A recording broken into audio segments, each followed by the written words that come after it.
Bonjour à tous, salut et fraternité. Je viens de voir sur Facebook un post d'un ancien élu communiste du coin, maire d'une ville balnéaire de la côte Picarde. On s'entend bien, j'aime bien, j'aime bien. Simplement, aux gens qui se posent des questions sur le fait que Madame Pécresse ait été invitée à la fête de l'UMA pour débattre. Il répond qu'il n'y a pas de mal à débattre. Débattre, c'est le même racine, la même racine que combattre. Alors, moi, je veux bien qu'on débatte, mais ça avance quoi? Ça avance à quoi? En l'occurrence, Madame Pécresse, il ne s'agit pas de débattre avec elle, il s'agit de la combattre. Dans le cadre très, très ancien et très classique de la lutte des classes, que nos camarades semblent avoir oublié, pour rentrer dans une sorte de consensus mou et spectaculaire. On fait du show. Et c'est très bien, embrassons-nous Folleville, etc. Enfin, qu'est-ce que c'est que ça veut dire? Ça veut dire quoi? Quel est le fond du problème? Si ces gens-là ne veulent pas combattre le capitalisme, c'est quand même un petit peu dans leur ADN, non? Si ils veulent faire ami-ami avec tout et n'importe quoi, mais pourquoi pas inviter Madame Le Pen pendant qu'on y est? Hein?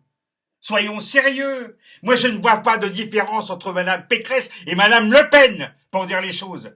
Est-ce que c'est clair, ça? Enfin, ça veut dire quoi?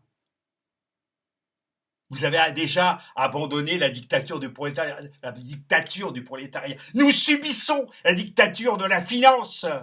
Ça vous gêne pas, apparemment. Puisque vous pactisez avec elle, vous pactisez avec la finance, vous pactisez avec ses représentants. Vous faites comme le Parti socialiste.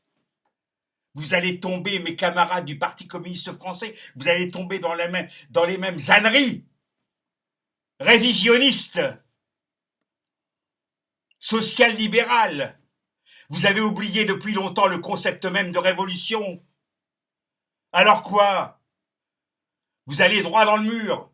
En fait, vous n'allez pas droit dans le mur parce que finalement vous en foutez de gagner l'élection présidentielle. Ça vous intéresse pas. C'est pas votre problème.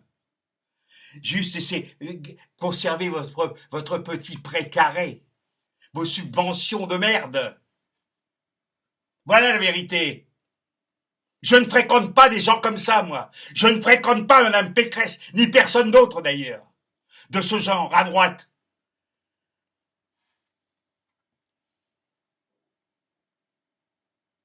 Il y a déjà eu Benalla qui est venu faire le guignol. Il n'était pas invité, il s'est invité tout seul. Personne ne l'a foutu dehors. Benalla est venu à la fête de l'humanité. On peut faire la liste de tous les enculés qui sont venus faire le mariole à la fête de l'humanité. Ça vous dérange pas? Ça ne vous dérange pas? Moi, ça me dérange, confiez. Mais vraiment beaucoup, beaucoup.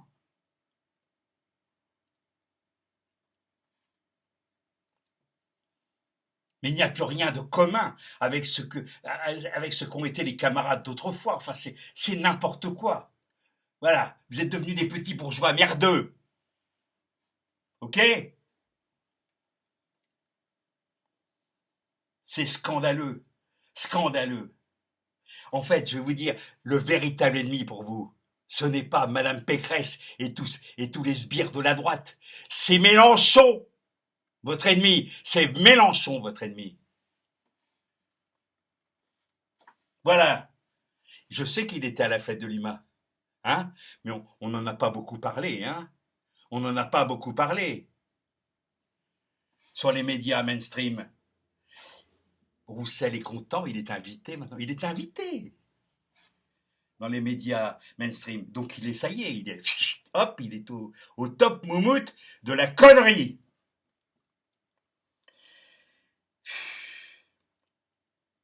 Il y a l'excellent Boulot, Bouleo, ancienne, enfin gilet jaune, avocat, défenseur, un mec très très bien, quoi, net, clair, précis. Il vient de dire bon ça va, j'arrête, je mets les pouces, j'en ai marre.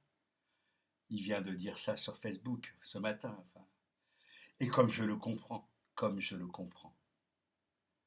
Quand on a affaire à des pareils guignols à gauche, il y a de quoi se les mordre, quoi, vraiment, quoi. Lui, il arrête, il a raison, il a raison. Continue ta route, mon grand. Toi aussi, toi, tu es droit. Boulot, il s'appelle. Il ne faisait rien, il ne disait rien sans demander l'avis des gilets jaunes de Normandie qu'il avait plus ou moins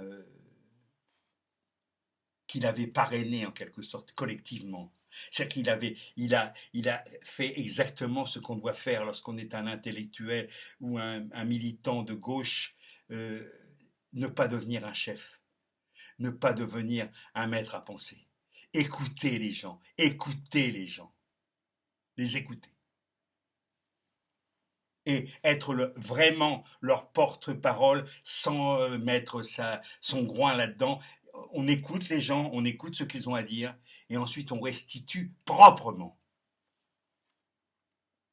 Voilà ce que moi j'attends d'un, entre guillemets, leader, je mets des gros guillemets, leader de gauche et intellectuel de gauche, qui soit au service du peuple, pas à son service à lui. Et qui ne veulent pas se mettre dans la lumière comme tous ces abrutis, partout, partout, il y en a ras-le-bol. Il y en a ras-le-bol du spectacle, il y en a ras-le-bol. Hasta la victoria.